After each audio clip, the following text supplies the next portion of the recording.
कुरान की हिदायत के लिए है और अहले बैत की हिदायत के लिए है, मगर दोनों लाज़िम मज़लूम।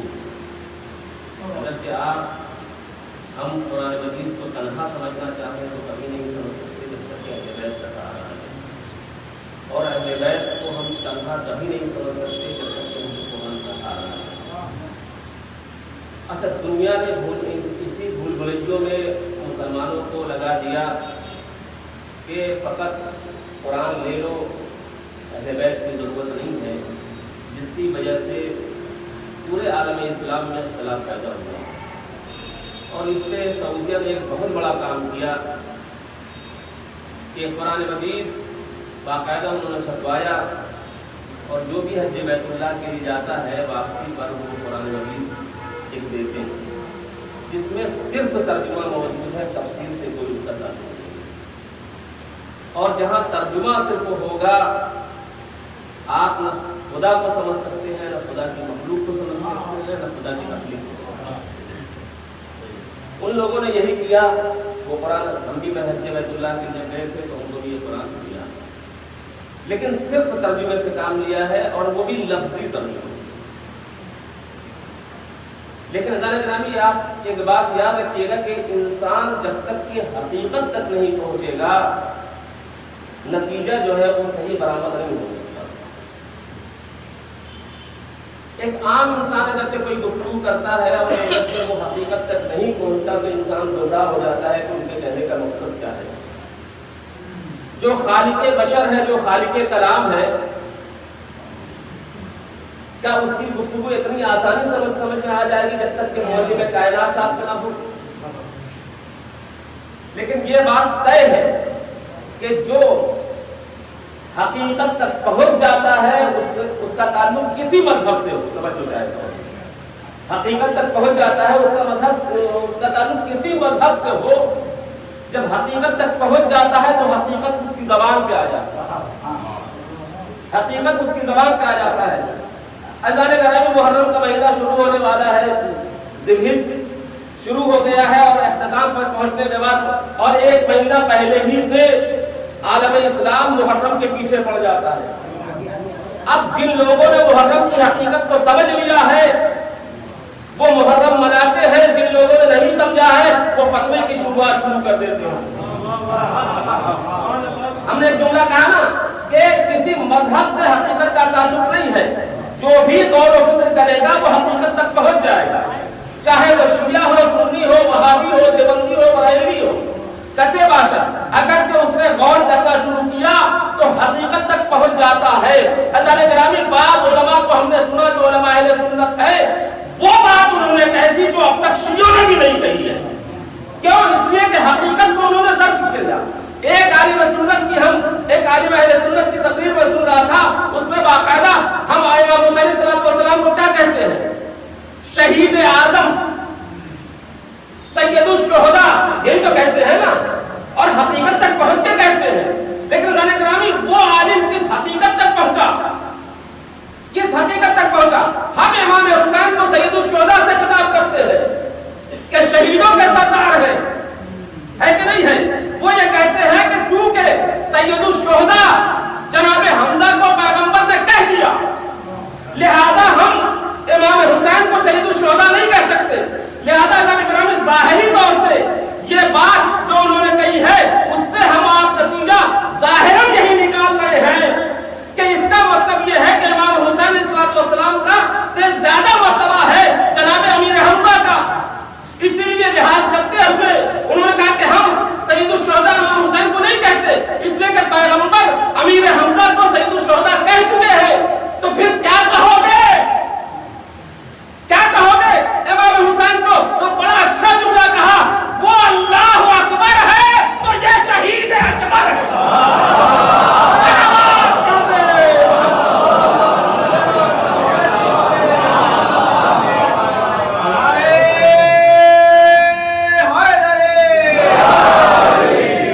वो अल्लाहु अकबर है तो ये शहीद अकबर है। अब अकबर के बाद कोई गुंजाइश भी नहीं है। और दलील बड़ी अच्छी थी कि कैसे शहीद अकबर है।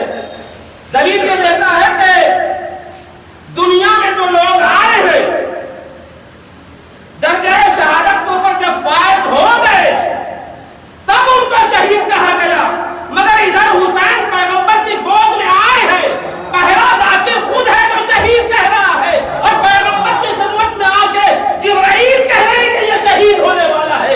यानी कायनात का पहला शहीद है कि शहादत के पहले ही शहीद कह दिया गया।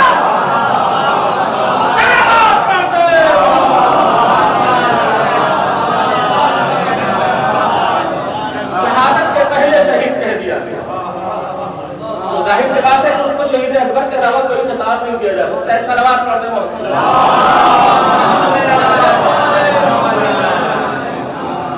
अच्छा, कोई दलील नहीं है मुसलमानों के पास।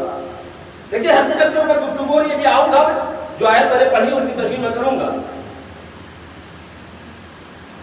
मुहर्रम जैसे शुरू होता है न जाने कितने फतवे आने लगते हैं मुहर्रम के खिलाफ, और उसमें जो दलील दी जाती है, बहुत संजीदा लोग जो दलील देते हैं मुसलमानों में, वो ये है कि चूंकि मुहर्रम के जरिए से, जुलूस और मजालिस के जरिए से, प्रोग्राम के जरिए से बड़ी बुराइयां पैदा होती है, बेपर्दगी होती है। तो उसने बड़ा अच्छा जवाब दिया कि अगरचे बेपर्दगी हो रही है, बुराइयां पैदा हो रही हैं, बुराइयां फैल रही हैं, तो ये तुम्हारे हाथ में है। बुराइयों को तुम रोको, असर को क्यों रोक रहे हो? बुराइयों को तुम रोको जो बुराई पैदा हो रही है, लेकिन असर को क्यों रोक रहे हो?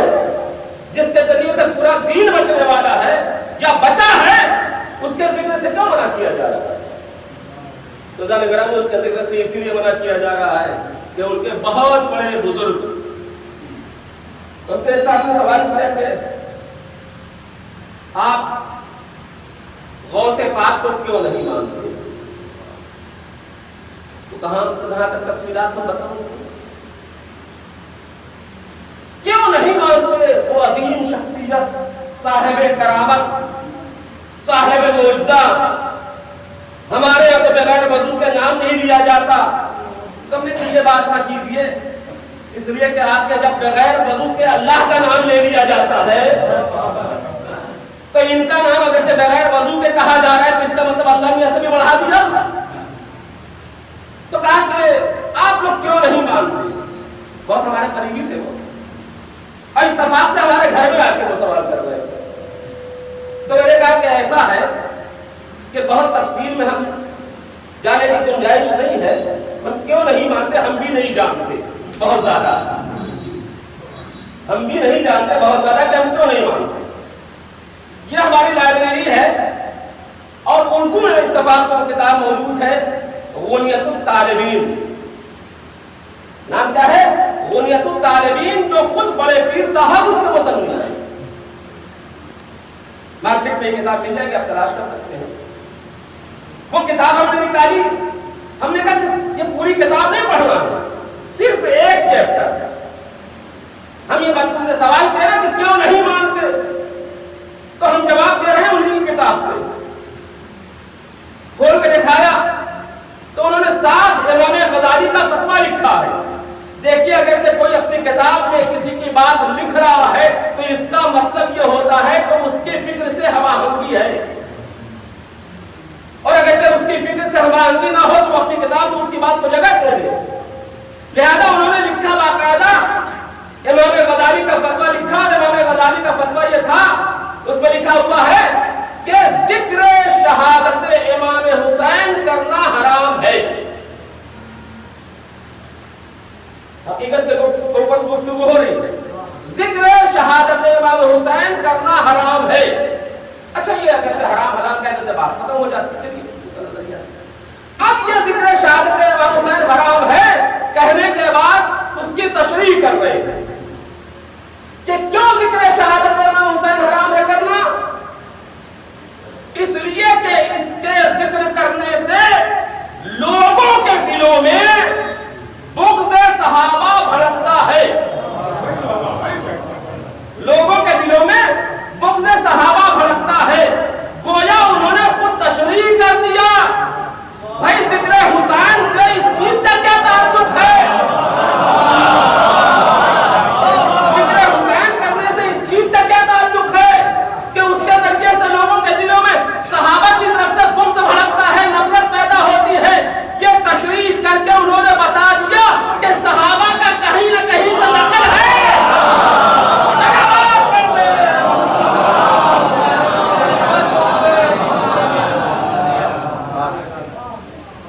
तो ज़ाहिर कहने का मकसद है कि इंसान हकीकत तक पहुंचने की कोशिश करे, और कुरान के मारिफ को वही सही मानों में दर्ज कर सकता है जिसने अहले बैत का सहारा लिया। हमने आपके सामने सूरह लुक़मान की आयत नंबर 20 की तिलावत की है, जिसमें परवरदिगार आलम ये इरशाद फरमा रहा है। तर्जुमा सऊदिया वाले ने भी यही लिखा है। जाहिर सी बात है, सारा तर्जुमा है उनका लफ्जी तर्जुमा। इस्तिलाही तर्जुमा हो तब भी कोई किसी हद तक बात समझ में आ जाती है, लेकिन लफ्जी तर्जुमे से हर बात समझ में नहीं आती। उन्होंने लिखा तर्जुमा के अलम, तरो अन्नल्लाह सख्खर लकुमुल अर्ज़ सख्खर लकुम मा फिस समावात व मा फिल अर्ज़। उन्होंने लिखा कि क्या तुमने गौर नहीं किया कि अल्लाह ने जमीन और आसमान को तुम्हारे लिए मुसख्खर कर दिया। क्या मतलब मुसख्खर कर दिया? जमीन और आसमान का अख्तियार अल्लाह ने तुम्हारे हाथों में दे दिया है। मैं आपसे पूछता हूं कि अगर ज़ाहिरी तर्जुमा यही है कुरान मजीद का और खुदा यही कहना चाहता है, तो इंसान के इख्तियार में कितना है जमीन और आसमान? इंसान के इख्तियार में जमीन और आसमान कितना है? अज़ीज़ान गिरामी, ये ज़ाहिरी तर्जुमा था, लेकिन इस आयत में अल्लाह अपने कुछ मखसूस बंदों के इख्तियारात का तज़किरा कर रहा है।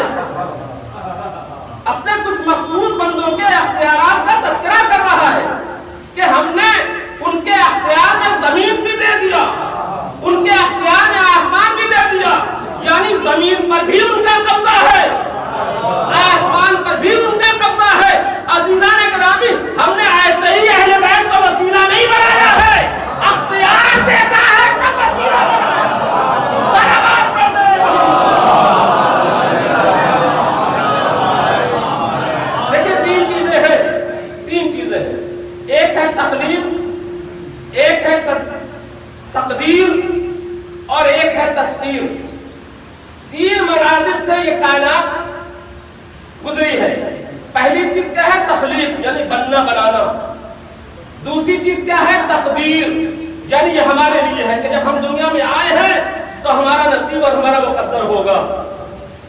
तस्खीर जो मुकद्दर को बदल दे वो तस्खीर है। सलवात पढ़ दो।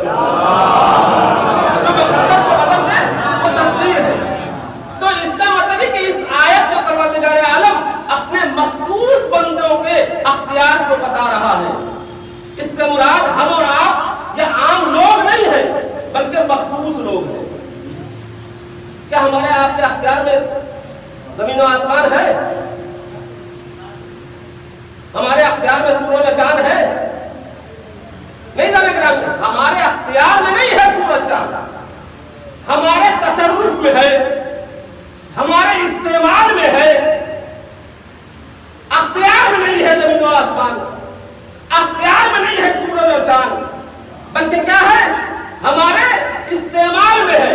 क्या कभी ऐसा हुआ है कि आप ऑफिस गए हो तो इंसान कब निकलता है? जब सूरज निकलता है तो इंसान घर से बाहर निकलता है, जब सूरज डूबने लगता है तो इंसान घर में आने लगता है। क्या कभी ऐसा हुआ है कि आप ऑफिस गए हैं और ऑफिस में 2-4 फाइल रह गई हो आपकी और आपने सूरज से कहा हो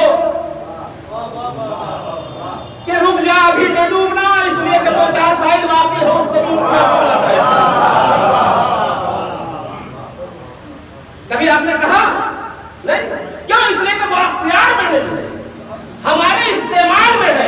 और इस आयत में अल्लाह कह रहा है कि जमीन का अख्तियार भी हमने उनको दिया है, आसमान का अख्तियार भी दिया है। तो जमीन और आसमान का अख्तियार, सूरज और चांद का अख्तियार नहीं है हमको, इस्तेमाल का हक है, इख्तियार का हक नहीं है। इख्तियार उसको कहते हैं कि नमाज बाकी हो, सूरज को पलटा है। सलावत पढ़ते हैं। इख्तियार उसको कहते हैं कि नमाज बाकी हो, सूरज को पलटा ले। तो इसका मतलब है कि इस आयत में अल्लाह ने अपने मखसूस बंदों के लिए कहा है। अच्छा, जाहिर सी बात है कि जब ये इख्तियार दिया है तो 3 मंजिलें हैं और तीनों का इन शख्सियतों का ताल्लुक है। कायनात कौन बनाएगा? तख्लीक कौन करेगा? अल्लाह। तकदीर कौन बनाएगा? तस्खीर करने वाले तकदीर को बनाएगा, जिनका जमीन में भी अख्तियार है और आसमान में भी अख्तियार है, वही तस्खीर करेंगे। तस्खीर का जो मलका है अल्लाह ने मोहम्मद व आले मोहम्मद को दिया है, सिवाय इनके कोई तस्खीर की सलाहियत रखता ही नहीं। और तस्खीर की इसलिए सलाहियत नहीं रखता कि अल्लाह ने इनको मखसूस बनाया है और इनके हाथ में कंट्रोल दिया है। तो जमीन और आसमान ही का कंट्रोल नहीं है, जमीन और आसमान ही को पर उनका अख्तियार नहीं है। आयत आगे बढ़ी, कुरान ने आवाज दिया, वसख्खरत लकुमुल लैल वन नहार। हमने फकत इनको जमीन और आसमान ही पर अख्तियार नहीं दिया है, जमीन और आसमान ही पर कंट्रोल नहीं दिया है, जमीन और आसमान ही पर इनको कब्जा नहीं दिया है, बल्कि वसख्खर लकुमुल लैल वन नहार, हमने रात पर भी इनको कंट्रोल दिया है, दिन पर भी इनको कंट्रोल दिया है। भाई बात समझ में? यानी रात का अख्तियार भी इनको है, दिन का अख्तियार भी इनको है। मिसाल दे दूं तारीख से, मदीने के कुछ गुंडों ने बिलाल से ये कह दिया कि आज सुबह अजान तुम नहीं दोगे, अजान तुम नहीं दोगे। बिलाल बिगड़ा नहीं, आके पैगंबर से शिकायत नहीं किया, बल्कि जैसे कहने वालों ने कहा आज सुबह के अजान तुम नहीं दोगे, बिलाल घर आए, बजाय के पैगंबर से शिकायत करते तारीफ उठा के भाई बिलाल घर आए, चैन की नींद सो गए। ए बिलाल, ये चैन की नींद सो क्यों रहे हो? कहा मुझे मालूम है कि रात का अख्तियार भी अल्लाह ने अहले बैत को दिया है, दिन का अख्तियार भी अल्लाह ने अहले बैत को दिया है। मुझे मालूम है, इसलिए चैन की नींद सो रहे हैं। चुनांचे चैन की नींद सोए जब तक बिलाल ने अजान न दी, रात गई नहीं, दिन आया नहीं। बिलाल ने बता दिया कि देखो ये अहले बैत है, अल्लाह ने रात का भी कंट्रोल इनके हाथ में दिया है, दिन का कंट्रोल भी इनके हाथ में दिया है। एक सलावत पढ़ते हैं।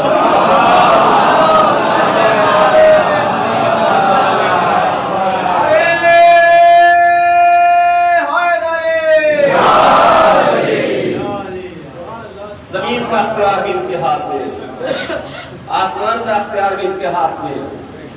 आसमान का अख्तियार कैसे हाथ में, जमीन पर इनका अख्तियार कैसे इनके हाथ में। अज़ीज़ान गिरामी, पैगंबर ने चांद के 2 टुकड़े करके बताया कि देखो हमारा चांद पर भी अख्तियार है। छोटे भाई ने सूरज को पलटा के बताया कि देखो सूरज में भी हमारा अख्तियार है। जमीन पर भी अख्तियार है, आसमान पर भी अख्तियार है। बड़े भाई ने मेराज में जाके बताया कि देखो आसमान में भी हमारा अख्तियार है, और छोटे भाई ने हर कब्र में जाके बताया कि देखो जमीन में भी हमारा।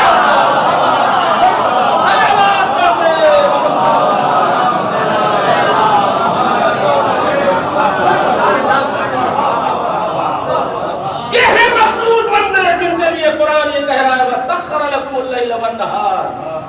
हमने जमीन का अख्तियार भी इनको दिया है, आसमान का अख्तियार भी इनको दिया है, रात का अख्तियार भी इनको दिया है, दिन का अख्तियार भी इनको दिया है। अज़ान गिरामी, और फिर हुसैन ने कैसे अख्तियार को जाहिर किया। शब-ए आशूर हुर को जहन्नम से निकाल के जन्नत की तरफ ले आए ताकि देखो ये हमारा अख्तियार है। और उसके बाद दूसरा अख्तियार के झूले में फितरूस को बालों पा दे के बताया कि देखो आसमान वालों का भी मुकद्दर मैं बदलता हूं, जमीन वालों का भी मुकद्दर मैं बदलता हूं। एक सलावत पढ़ते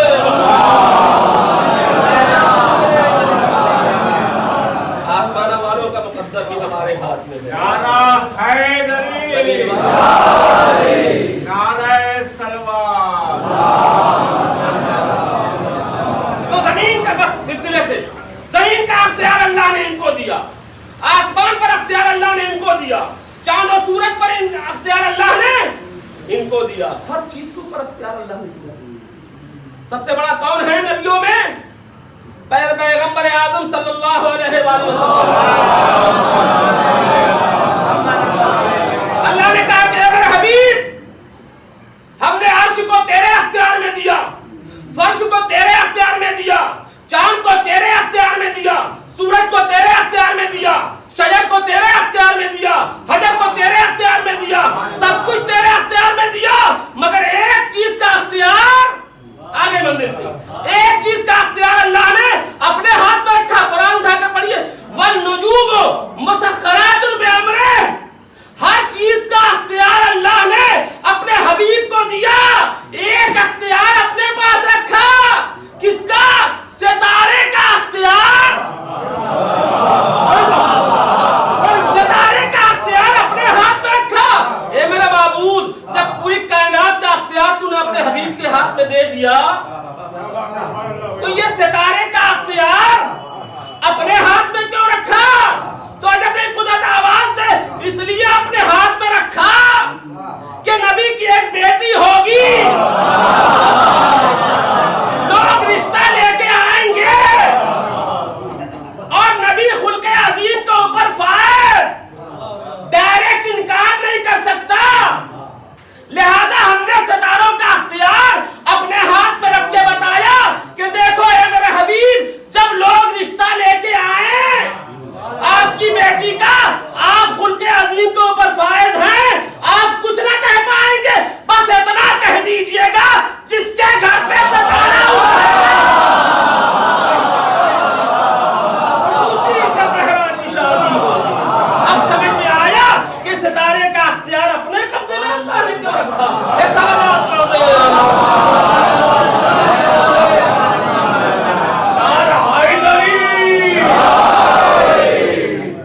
बड़ा मसला है, इसलिए पूरी कायनात का अख्तियार अपने हबीब को दिया अल्लाह ने।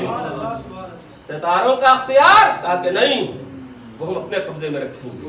क्यों? इस दिन के लिए, इस दिन के लिए कि कह देना उनसे कि जिसके दर पे सितारा आएगा उसी से ज़हरा की शादी होगी। एक सलावत पढ़ दे मोहम्मद।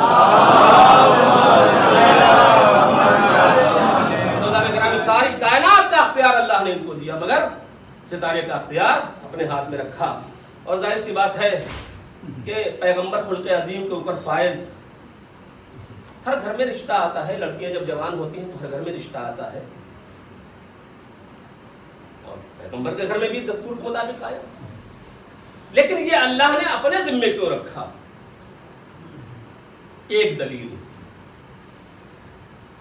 पहली दलील ये है कि अल्लाह ने अपने जिम्मे इसलिए रखा कि अगरचे पैगंबर इनकार करेंगे कि इसका अख्तियार मेरे हाथ में नहीं है, तो मुसलमान ये कह सकता है कि पूरी कायनात का अख्तियार आपके हाथ में है, और जिस बेटी का अख्तियार हर बाप के हाथ में होता है वही आपके अख्तियार में नहीं है।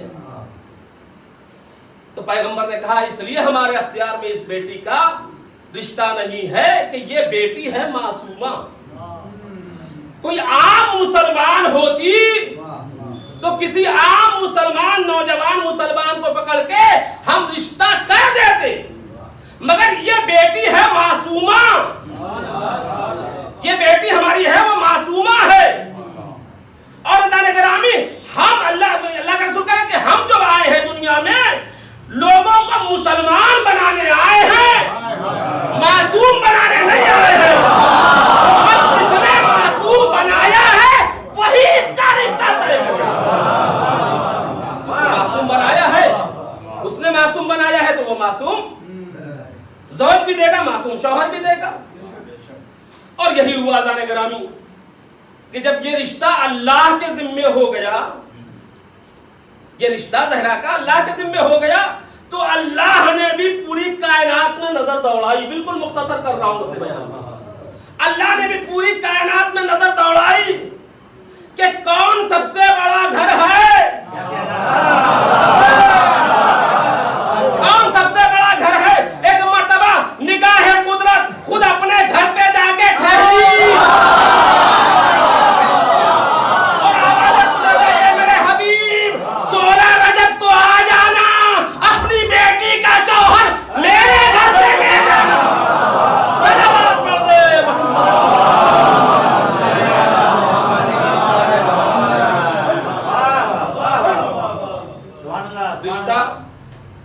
रिश्ते के लिए क्या देखा जाता है? देखिए समाज में बहुत से लोग होते हैं और हर तरह के होते हैं। उसमें कुछ लोग ऐसे होते हैं जो गोशा नशील होते हैं, कोना नशील होते हैं, कहीं आना जाना नहीं होता, मगर उनके अभी लड़कियां होती हैं तो वो क्या करते हैं अपनी लड़कियों के रिश्ते के लिए? जो सोशल टाइप के लोग होते हैं, चारों तरफ आने जाने वाले होते हैं, उनसे मिलते हैं और कहते हैं कि देखो मैं तो कहीं आता जाता नहीं, आपकी बच्ची जवान हो गई है, लिहाजा कोई रिश्ता तलाश करो। ये है समाज में तरीका ना, कोई रिश्ता तलाश करो। तो जाहिर सी बात है कि जो रिश्ता तलाश करता है वो सबसे पहले क्या देखता है? तवज्जो चाहता है, बहुत जल्दी में आ गया भाई। जो रिश्ता तलाश करता है, आजकल तो बहुत ये काम हो रहा है, जौनपुर में मौलाना कौन है उन्होंने भी एक दफ्तर खोल रखा है और बहुत बड़ी इबादत है किसी का रिश्ता कराना और शादी कराना, ये बहुत बड़ी इबादत है। तो होता क्या है, जिससे कहा जाता है कि भाई हमारी लड़की के लिए रिश्ता तलाश करो, तो वो पहली चीज क्या देखता है? पहली चीज ये देखता है कि जैसे ये लोग हैं वैसे ही शौहर का घर भी मिल जाए, जैसे लड़की वाले हैं वैसे ही शौहर का भी घर मिल जाए, सबसे पहले ये देखता है वो। और उसी एतबार से वो रिश्ता तलाश करता है कि जैसा लड़की का घर, जैसा लड़की का घर का माहौल है वैसे ही लड़के के घर का माहौल मिल जाए, ताकि कोई परेशानी ना हो और खुशी खुलम के साथ लड़की की निभ जाए। यही होता है ना, पहली मंजिल में यही देखता है। अब ये और बात है कि रिश्ता हो गया, लेकिन जो लड़की के घर का माहौल था बिल्कुल उसका उल्टा मिला। लड़की के घर का माहौल यह था कि सुबह की अजान होती थी तो घर का दरवाजा खुल जाता था, घर वाले सारे मुसल्ले पे आ जाते थे, जिक्र परवरदिगार करते थे, कुछ लोग बाहर से आते थे, आके सलाम करते थे, चाय पीते थे। ये लड़की के घर का माहौल था। लेकिन अगरचे वो ऐसे घर में चली गई कि वहां भी लोग उठते हैं 3 बजे, लेकिन 3 बजे उठ के मुसल्ले पे जाने के बजाय शराब की बोतलें उनके आ जाती हैं। मुसल्ले पे जाने के बजाय, लोग सलाम करने के बजाय कर्जा मांगने आना शुरू हो जाते हैं। तो जाने ग्रामी आप बताइए, ऐसी जगह अगर से ये लड़की गई तो निभ जाए ये अलग बात है, खुश नहीं रहेगी, जाए ये अलग बात है, मगर खुश नहीं रहेगी। अजान गिरामी, अब ज़हरा की जो शादी हुई, जब एक आम आदमी ये देखता है कि हमारी लड़की ऐसी जगह जाए कि जैसा घर का माहौल है वैसे ही शौहर के घर भी माहौल मिले, अगर जब वैसा मिल गया तो क्या कहना, नहीं मिला तो निभ जाए वो अलग बात है, खुश नहीं रहेगी। अज़ान गिरामी, ज़हरा की जो शादी हुई कहाँ हुई? खुदा के घर का दूल्हा, जो सबात उस घर के वही सबात उस घर के। अगर जो उधर सलूनी का दावा है तो इधर भी सलूनी का दावा, अगर जो उधर हूरों गिरमान घर में आ रही है तो इधर भी आ रही है, अगर जो वहां जन्नत से खाना आ रहा है तो यहाँ भी आ रहा है। तो अज़ान गिरामी, जैसा बाप का घर वैसे ही शौहर का घर मिला, मगर एक फर्क मिला ज़हरा को, जब तक अपने घर में रही जन्नत से खाना आता रहा, मगर जब शौहर के गई घर तो जन्नत से खाना आता भी था, जन्नत में खाना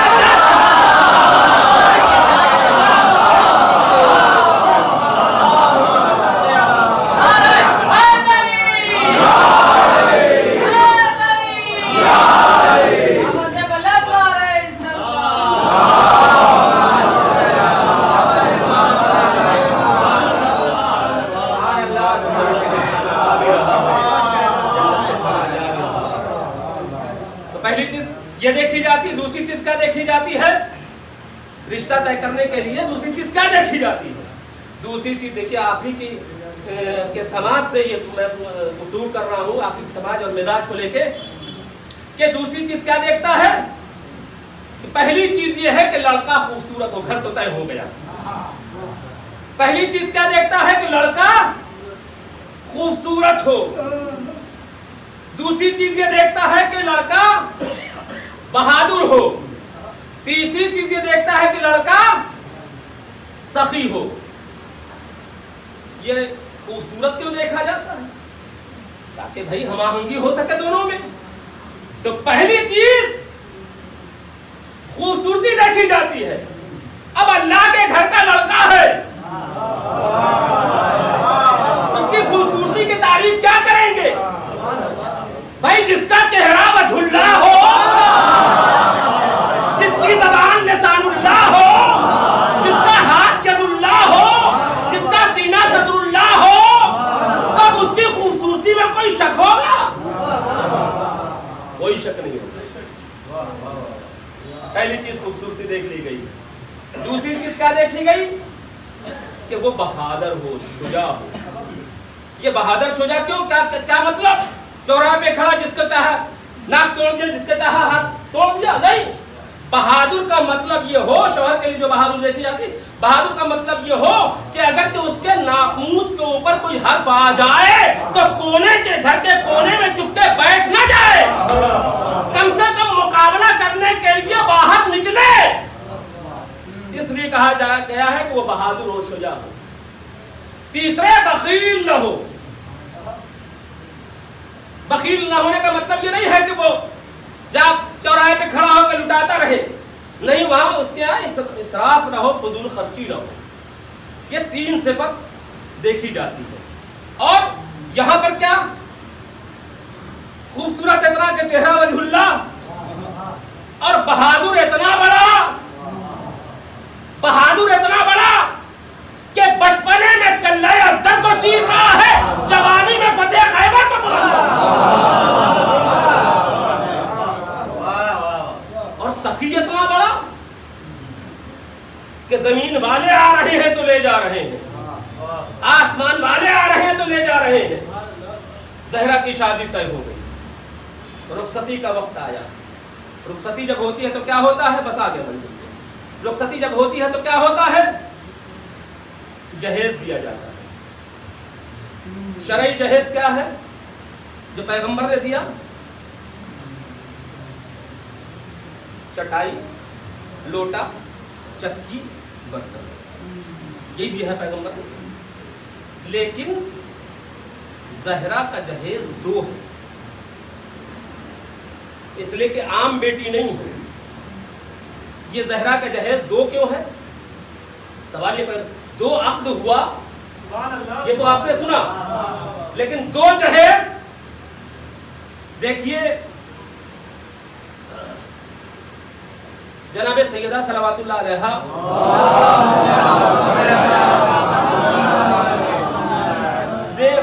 वो खुदा ने भी जहेज दिया और बाप ने भी जहेज दिया।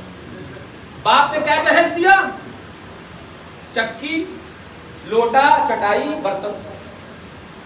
खुदा ने क्या जहेज दिया? और खुदा को जहेज देने का तुक क्या है? उसकी वजह यह है जाने ग्रामी, ये देखिए कभी हमारे मुआशरे में ये होता है, समाज में ये होता है कि बच्ची पैदा किसी और के यहाँ होती है, पाली कहीं और जाती है। अज़मत सैयदा को मलादा फरमाया कि बच्ची एक पैदा हुई, वो किसी और जगह पैदा हुई, अपने बाप के घर में पैदा हुई, लेकिन पाली कहीं और जाती है। लिहाजा जब ऐसा मरहला आता है तो इस दुनिया में भी यही होता है कि जिस बाप की बच्ची है वो भी जहेज देता है, जो पालने वाला है वो भी जहेज देता है, जो पालने वाला है वो भी जहेज देता है। यकीनन सैयदा बेटी है पैगंबर की, पैगंबर क्या पैदा हुई है, लिहाजा वो भी जहेज देंगे, लेकिन पली कहाँ है? पली कहाँ है? अज़ान करामी पली है बैतुल मामूर में। बैतुल मामूर क्या है? देखिए जितने इमाम ताहिरीन आए हैं अलैहिस्सलातु वस्सलाम दुनिया में, वो सुल्बों से मुंतकिल होते हुए आए हैं। तन्हा जनाब ज़हरा है जो सुल्बों से मुंतकिल होती नहीं आई है, वो सुल्बों से मुंतकिल होती नहीं हुई, बल्कि पैदा हो चुकी थी, उनका नूर पैदा हो चुका था। जब पैदा हो चुका था तो कहाँ था? बैतुल मामूर में था। बैतुल मामूर क्या है? नूर से, नूर के जलवों से भरा हुआ घर, जहाँ ज़हरा की परवरिश हुई। गोया अल्लाह ने बैतुल मामूर में पाला। जब अल्लाह ने पाला तो ये भी तय है, हमने बता दिया कि घर का जो माहौल होता है वही बाहर का माहौल, शौहर के घर का। और लड़का खूबसूरत तो माहौल भी खूबसूरत। यहाँ पर अल्लाह ने भी जहेज दिया, रसूलुल्लाह ने भी जहेज दिया। रसूलुल्लाह ने जहेज लोटा, चटाई, बर्तन दिया। अल्लाह ने क्या दिया? चूंकि नूर के घर में पली बड़ी, लिहाजा अल्लाह ने कहा ए मेरी ज़हरा तुम जा रही हो तो अब वो नूर ही का घर होगा। वो नूर का घर कैसे होगा? जो तुम्हारा शौहर होगा वो वजहुल्लाह होगा, ऐनुल्लाह होगा, लिसानुल्लाह होगा, सफुल्लाह होगा। एक सलावत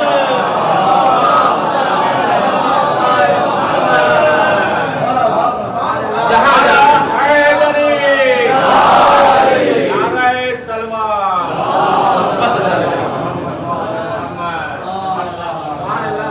ये है ज़हरा, एक कनीज़ ज़हरा के इसाले से बात मजलिस। अज़ान ग्रामी एक कनीज़ ज़हरा के लिए मैदान क़यामत में यही बहुत बड़ा शरफ होगा कि जो ज़हरा की चाहने वाली होगी उसको बाकायदा कनीज़ ज़हरा के साथ निदा दिया जाएगा, कनीज़ ज़हरा के साथ बुलाया जाएगा। अज़ान ग्रामी अहले बैत के घराने में एक गुलामों की भी तारीख है, कनीज़ों की भी तारीख है। गुलामों की तारीख है, कंबर है, गुजर है, अम्मार है, ये सब गुलामों की तारीख, बिलाल है, हबीब है, ये सब गुलामों की तारीख है। और इस घर में कनीज़ों की भी तारीख है, कोई फिज़्ज़ा है, कोई अस्मा है। और एक नाम हम आप बराबर नहीं लेते, लेकिन अय्याम अदा में उस कनीज़ का नाम लेते हैं जो कनीज़ जिसका नाम शीरीं है। ये भी अहले बैत के घर की कनीज़ है। कैसी वफादार कनीज़, कैसी वफादार कनीज़ अजीजों के रवायतों में मिलता है कि जब इमाम हुसैन अलैहिस्सलाम की शादी जनाब शहरबानों से हुई, एक रोज घर में बैठे हुए थे, ये जनाब शहरबानों की कनीज़ थी जनाब शीरीं। एक रोज घर में बैठे हुए थे इमाम हुसैन अपनी ज़ौजा के साथ, एक मर्तबा सामने से शीरीं ने अबूर किया है, गुजरी हैं, तो इमाम हुसैन की निगाह पड़ी और आवाज़ दिया कि शहरबानो, ये तुम्हारी कनीज़ शीरीं बड़ी मुतदज्जल है, बड़ी मुत्तकी है, बड़ी परहेजगार है। इमाम ने उस कनीज़ की तारीफ किया तो एक मरतबा जनाब शहरबानों ने फौरन कनीज़ को आवाज़ दिया कि शीरी करीब आओ। करीब जब आई है तो एक मरतबा जनाब शहरबानों ने कहा कि ए शीरी जाओ, हमने तुमको राह खुदा में आज़ाद कर दिया। बस करामी बहुत ज़्यादा वक्त नहीं दूंगा, जाओ हमने तुमको राह खुदा में आज़ाद कर दिया। एक मरतबा शीरी ने अपने दोनों हाथों में जोड़ लिया कि ए बीबी, ए शहजादी, आखिर कौन सा ऐसा गुनाह हो गया कि मुझको अपने से जुदा कर रही है। कहा कि नहीं नहीं, तुम्हारी तारीफ मेरे आका मौला ने कर दिया, और जिसकी तारीफ मेरा आका मौला करते मेरी वो कनीजी में रहे नहीं, उसको हम आज़ाद करते, उसको हम आज़ाद करते। एक मतलब शीरी ने कहा ए बीबी, ए मौला, इस घर से बड़ा कोई घर नहीं है, हम जाएं तो कहाँ जाएं। ऐज़ान गिरामी, हम इस घर को छोड़ के नहीं जा सकते। आपकी बड़प्पन है कि आपने कनीजी से आज़ाद कर दिया, लेकिन मेरी ये सआदत है कि मैं इसी घर में रहूं।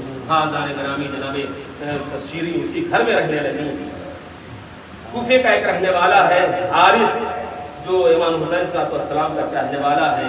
उसका दस्तूर ये था कि साल में वो एक बार इमाम हुसैन सलाम की ज़ियारत करने के लिए वो मदीना आया करता था।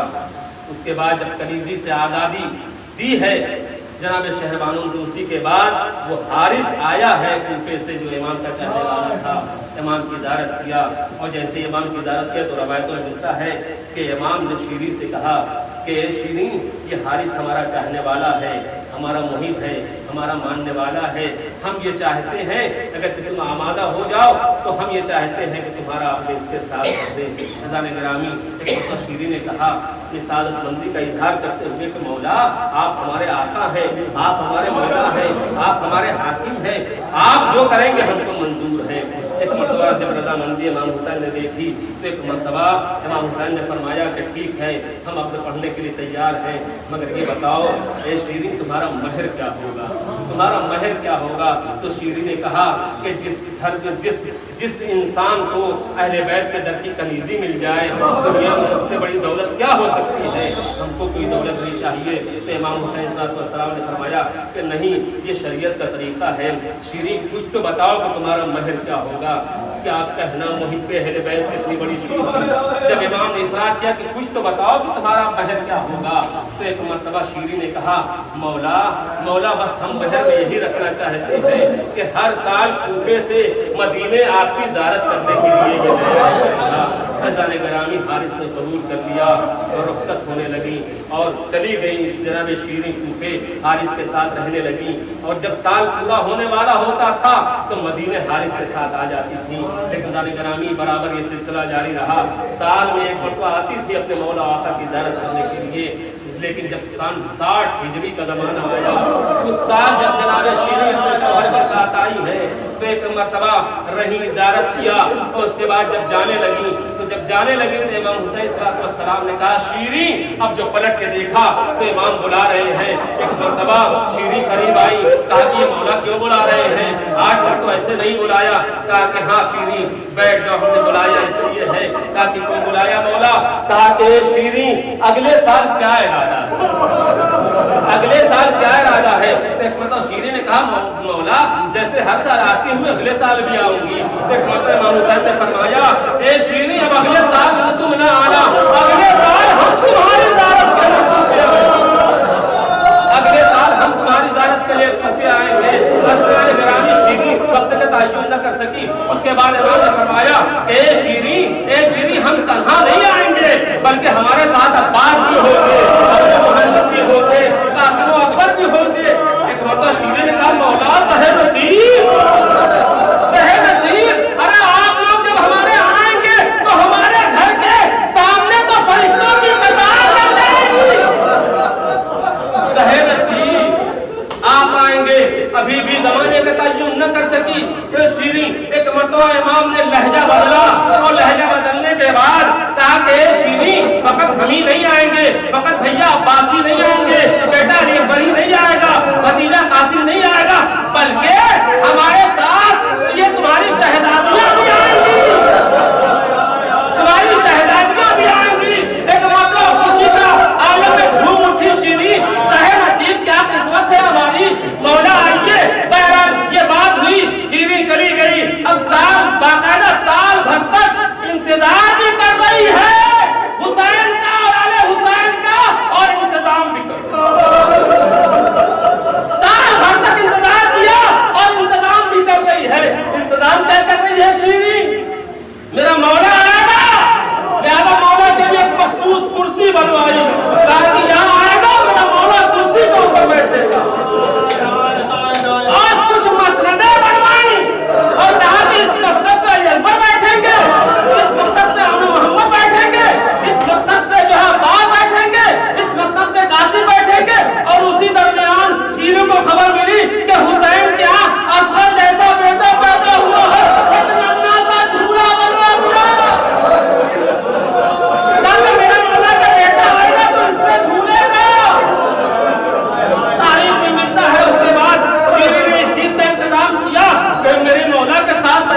में बजाए जा रहे हैं।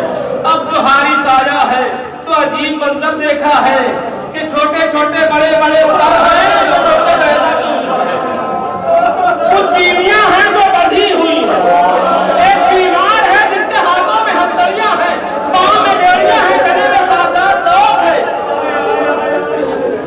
मंजर देखा, बेकरार हो गया और देखा कि कुछ छोटे छोटे बच्चे हैं लेकिन इतने खुददार हैं, इन्हीं चेहरे से मालूम हो रहा है कि बहुत प्यासे भी हैं, बहुत भूखे भी हैं, लेकिन इतने खुददार हैं कि किसी से न पानी मांगते हैं न खाना मांगते हैं। ये मंजर देख के आया और देखने के बाद आके बीवी से कहा कि अजीब मंजर है।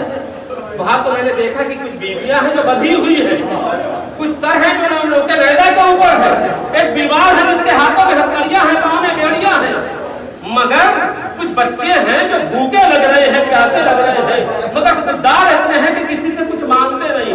बस ये सुनना था कि कनीज़े हुसैन थी, कनीज़े शहरबानो थी।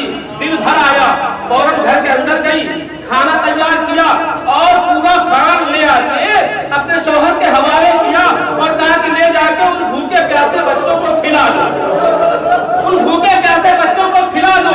अज़ान गिरामी हारिस लेके चलता है, जैसे उन बच्चों के पास आता है और आके कहता है बच्चों लो ये खाना खा लो, ये पानी पी लो। तो एक मत उन बच्चों ने कहा कि इतना बता दो कि ये सदका है या हदिया है। जाके पूछ के आओ कि ये सदका है ये हदिया है। बस अज़ान गिरामी ये सुनना था कि हारिस भी किसी हद तक समझ गया। अब पलट के जो आया है तो हाथों का मंजर वही था मगर आंखों से आंसू जारी थे। शीरी ने पूछा सबब क्या है रोने का? ताकि जब हमने ये बढ़ाया तो उन्होंने कहा कि ये हदिया है या सदका है। हम सदका नहीं खाते, हम आले मोहम्मद हैं। शीरी के सच्चे चादर उतर गई। आवाज क्या हो ना हो या आले मोहम्मद हो। ए हारिस इतनी इजाजत दे दो कि हम भी तुम्हारे साथ चले। अब हारिस के साथ शीरी आई तो क्या देखा अजीब मंजर है। लोके पैदा कर कुछ सर हैं, कुछ बीवियां बंधी हुई हैं और एक सईफ है जिसके हाथों में हथकड़ियां हैं, पांव में बेड़ियां हैं, गले में कांटेदार नोक है। करीब आती है और आने के बाद पूछती है ए भाई ये बताओ कि तुम कहाँ के रहने वाले हो, कहाँ के रहने वाले हो। सैयद सज्जाद ने गर्दन को नीचे कर लिया, फिर उसने कहा कि ए भैया इतना बता दो कि आप कहाँ के रहने वाले हो। तो सैयद सज्जाद ने फरमाया कि हम मदीने के रहने वाले हैं, हम मदीने के रहने वाले हैं। अभी ये गुफ्तगू हो ही रही थी कि ज़ैनब ने देख लिया शीरी को। तमाम बीवियों से कहा ए बीवियों हमको छिपा लो, कहीं शीरी हमको पहचान न ले, शीरी हमको पहचान न ले। लो दादारो शीरी मुतवज्जे हुए ज़ैनब की तरफ करीब आई और आगे कहा बीबी तुम कौन हो, कहाँ की रहने वाली हो। वो भाई तो बता रहे हैं कि हम मदीने के रहने वाले हैं, तुम कहाँ की रहने वाली हो।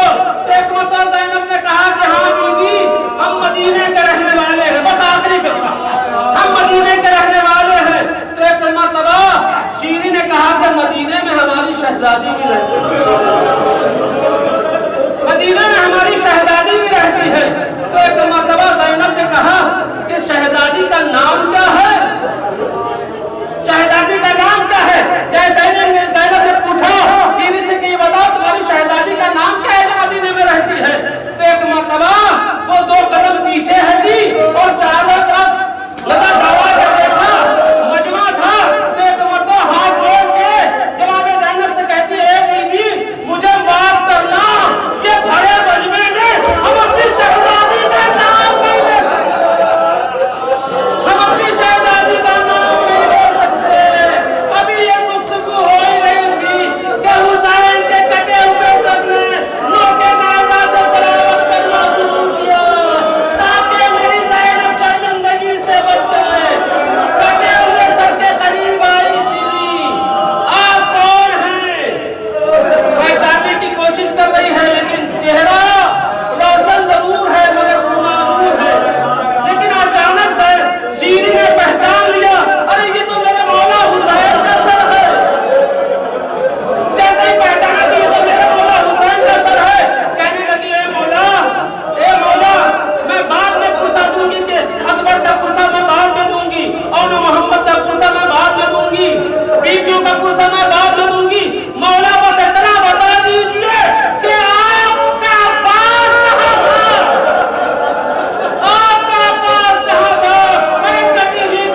परेशान हाल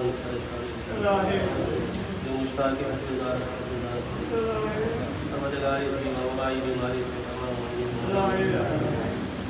परवरदिगार इतना मौका दे रहा कि साल भी हम कभी ऐसे ही मुश्किल परवरदिगार इस खलील से इबादत को मंजूर परवरदिगार इस खलील का सवाब मरहुमा के सारे सवाब परवरदिगार हम सबको उस वक्त तक उठाना वक्त तक तेरी अहल बैत मौला के ज़हूर में ताजीर फरमा उनके आमान व अंसार व शुमार फरमा रब्बना तक़ब्बल मिन्ना इन्नका अंतस समीउल अलीम व आखिरु दअवाना अल्हम्दुलिल्लाहि रब्बिल आलमीन।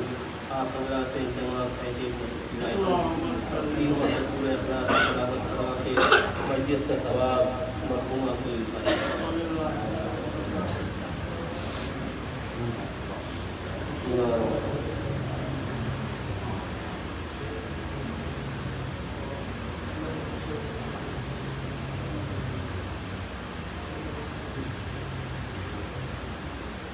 Alhamdulillah.